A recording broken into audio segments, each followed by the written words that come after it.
Hi friends, అందరూ ఎలా ఉన్నారు? బాగున్నారు ఫ్రెండ్స్. సారీ ఫ్రెండ్స్, 4 డేస్ నుంచి రెగ్యులర్గా వీడియో పెట్టలేకపోతున్నాను. కొంచెం హెల్త్ ఇష్యూ వచ్చింది. ఈరోజు అయితే నేను ములక్కాయ కోడిగుడ్డు పులుసు పెడుతున్నాను ఫ్రెండ్స్. చాలా టేస్టీగా ఉంటుంది, త్వరగా కూడా అయిపోతుంది.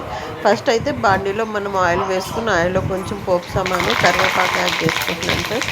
అవి కొంచెం చిట్పట్లాడగానే మనం ఆల్రెడీ సన్నగా కట్ చేసి పెట్టుకున్న ఆనియన్స్ వేసుకుంటున్నాను ఫ్రెండ్స్. ఆనియన్స్, పచ్చిమిర్చి, నేనైతే ములక్కాయలు కూడా ఆయిల్లోనే ఫ్రై చేసుకుంటాను ఫ్రెండ్స్. అప్పుడు టేస్ట్ చాలా బాగా వస్తుంది. నాకు అలానే ఇష్టం ఫ్రెండ్స్. కావాలంటే మీరు ఆనియన్స్ ఫ్రై అయినప్పుడు ములక్కాయలు యాడ్ చేసుకోవచ్చు. నేనైతే అన్నీ కలిపేసేసి దానికి సరిపడా ఉప్పు, పసుపు యాడ్ చేసేసి మంచిగా కొంచెం ఒక 10 నిమిషాలు సిమ్లో పెట్టుకొని ఫ్రై చేసుకుంటే నాకు టేస్ట్ చాలా బాగుంటుంది. ఒకసారి ట్రై చేయండి మీరు కూడా ఇలాగా. మీకైతే ఖచ్చితంగా నచ్చుతుంది అనుకుంటున్నాను. కర్రీ కూడా మనకి చాలా ఫాస్ట్గా అయిపోతుంది ఫ్రెండ్స్. ఆనియన్స్ చాలా ప్రైస్ వచ్చేసింది సార్. మీ సైడ్ ఎంత ప్రైస్ వచ్చినాయో ఒకసారి నాకు కూడా కామెంట్ సెక్షన్లో కామెంట్ చేయండి. మాకైతే కిలో 50 రూపీస్ ఉంది ఫ్రెండ్స్. ఇప్పుడైతే ఆనియన్ ప్రైస్ చాలా రేట్ ఎక్కువ ఉంది. దానికి సరిపడా నేను పసుపు యాడ్ చేసుకున్నాను. ఆల్రెడీ టమాటా కూడా నేను కట్ చేసి పెట్టుకున్నాను ఫ్రెండ్స్.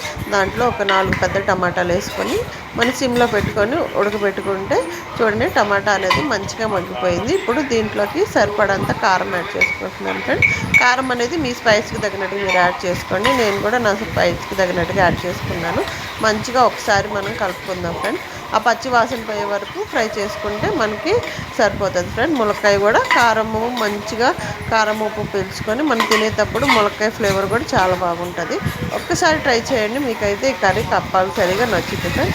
ఇప్పుడు నేను సరిపడేంత వాటర్ పోసుకొని ఆల్రెడీ నేను ఎగ్స్ అనేది బాయిల్ చేసి పెట్టుకున్నాను ఫ్రెండ్స్. ఆ ఎగ్స్ కూడా దాంట్లో వేసేసుకొని మంచిగా కలుపుకొని మూత పెట్టుకొని హై ఫ్లేమ్లోనే మనం ఒక 10 నిమిషాలు కనుక ఉడకనిచ్చుకుంటే మన కర్రీ అనేది రెడీ అయిపోతుంది ఫ్రెండ్స్. దాంట్లో నేను సరిపడంత కొత్తిమీర యాడ్ చేసుకున్నాను. చూడండి ఫ్రెండ్స్, నా కోడిగుడ్డు ములక్కాయ కర్రీ అయితే రెడీ అయిపోయింది. చాలా టేస్టీగా ఉంటుంది, ఎమ్మీగా వస్తుంది.